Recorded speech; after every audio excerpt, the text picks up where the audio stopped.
বৃহস্পতিবার লন্ডনে মুখ্যমন্ত্রীর বক্তৃতার মাঝে আরজিকর কাণ্ড নিয়ে উড়ে আসে প্রশ্ন। তার পরদিন অর্থাৎ শুক্রবারই কলকাতা হাইকোর্টে হলো আরজিকর মামলার শুনানি, যেখানে কেস ডায়েরি ও স্ট্যাটাস রিপোর্ট জমা দিয়ে সিবিআই জানালো আরজিকর মেডিকেলে তরুণী চিকিৎসকের গণধর্ষণ হয়নি। ধর্ষণ খুনের ঘটনায় সিবিআই এর চার্জশিটের ভিত্তিতে সিভিক ভলেন্টিয়ার সঞ্জয় রায়কে আমৃত্যু কারাদণ্ড দিয়েছে শিয়ালদা আদালত। এরপরেও তদন্ত চালিয়ে যাওয়ার আর্জি জানিয়ে নতুন করে আদালতের দ্বারস্থ হন চিকিৎসকের মা বাবা। সুপ্রিম কোর্টের নির্দেশে মামলার শুনানি শুরু হয়েছে হাইকোর্টে।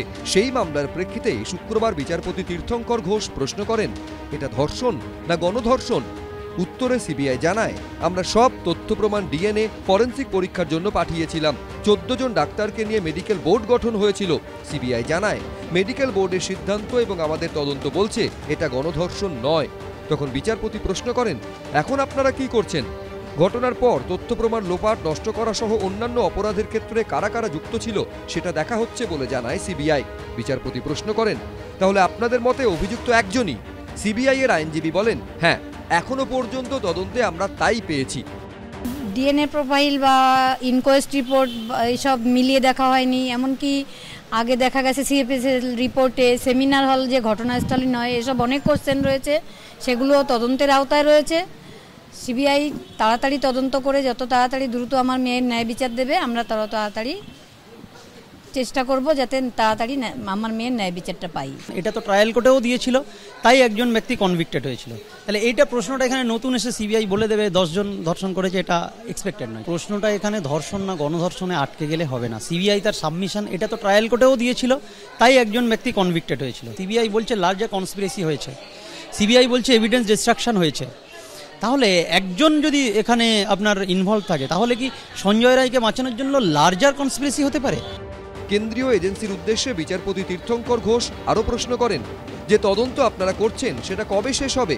সিবিআই জানায়, সেটা এখনই বলা সম্ভব নয়। সমস্ত নার্স, চিকিৎসক এবং যাদের জিজ্ঞাসাবাদ করা দরকার ছিল তাদের জিজ্ঞাসাবাদ করা হয়েছে। রিজওয়ানুর রহমানের মামলার প্রসঙ্গ টেনে রাজ্যের আইনজীবী প্রশ্ন তোলেন, মামলা গ্রহণের ক্ষেত্রে উৎসাহ দেখা যায়, কিন্তু শেষ কবে হবে সেটা বলতে পারছেন না। তাহলে কিভাবে হবে? নিহত চিকিৎসকের পরিবারের আইনজীবী বলেন, পুলিশ এবং সিবিআই এর পর্যায় ভিত্তিক তদন্ত পদ্ধতি দেখুন, আপনি বিস্মিত হয়ে যাবেন। সহকারী সুপারের বয়ান নেওয়া হয়নি। পরিবার যতক্ষণ না পর্যন্ত এফআইআর করেছে ততক্ষণ পর্যন্ত কেউ এফআইআর করার প্রয়োজন মনে করেননি। প্রিন্সিপাল বা হাসপাতালের সুপার কেউই এফআইআর করার প্রয়োজন মনে করেননি। পাল্টা সিবিআই জানায়, ইতিমধ্যে সহকারী সুপারের বয়ান নেওয়া হয়েছে। পর্যন্ত আমরা যে প্রশ্নগুলো রিট পিটিশনে তুলেছি তার উত্তর আমাদের কাছে আসেনি।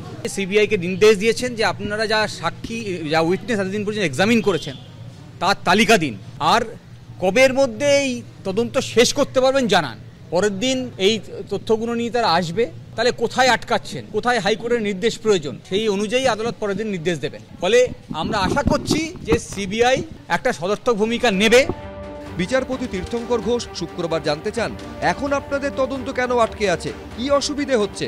এই মামলায় এখনো পর্যন্ত কাদের জিজ্ঞাসাবাদ করা হয়েছে সিবিআই এর থেকে সেই তালিকা তলব করে আদালত। কলকাতা পুলিশের কাছ থেকে পাওয়া কেস ডায়েরি পেশ করার জন্য মৌখিক নির্দেশ দেওয়া হয় সিবিআইকে। আরও তদন্তের প্রয়োজন, দোষীরা আড়াল হয়েছে, সেই দোষীদের খুঁজে বের করা। সেই জন্য আদালত কিন্তু একটা প্রশ্ন সিবিআইকে করেছে যে আপনি কাদের কাদের এখনো পর্যন্ত জেরা করেছেন তার তালিকা দিন। আমরা তো আগেই বলেছি, আমাদের প্রশাসনিক যখন তদন্ত চলছিল সরকারে, তখনও যে যতটা যেভাবে এগিয়েছিল তাতেও যা বলেছিল, এখন কেন্দ্রীয় সরকারের হাতে সিবিআই করছে। সিবিআই বলেছে এটা বিচারাধীন মামলা, আমরা এর বিরুদ্ধে কিছু বলছি। এদিনই শিয়ালদা আদালতে স্ট্যাটাস রিপোর্ট জমা দিয়ে সিবিআই জানিয়েছে, আরজিকর মেডিকেলে চিকিৎসকের ধর্ষণ খুনের ঘটনায় নজরে রয়েছে 3 জনের কল লিস্ট। পরীক্ষা করা হচ্ছে কল ডিটেইলস। সম্প্রতি নতুন করে 24 জনের বয়ান রেকর্ড করা হয়েছে। তদন্ত চলছে। তদন্তের গতি প্রকৃতি নিয়ে 28 এপ্রিল শিয়ালদা আদালতে আবার স্ট্যাটাস রিপোর্ট জমা দেবে সিবিআই। সৌভিক মজুমদার, প্রকাশ সিনহা, আশাবুল হোসেন, এবিপি আনন্দ।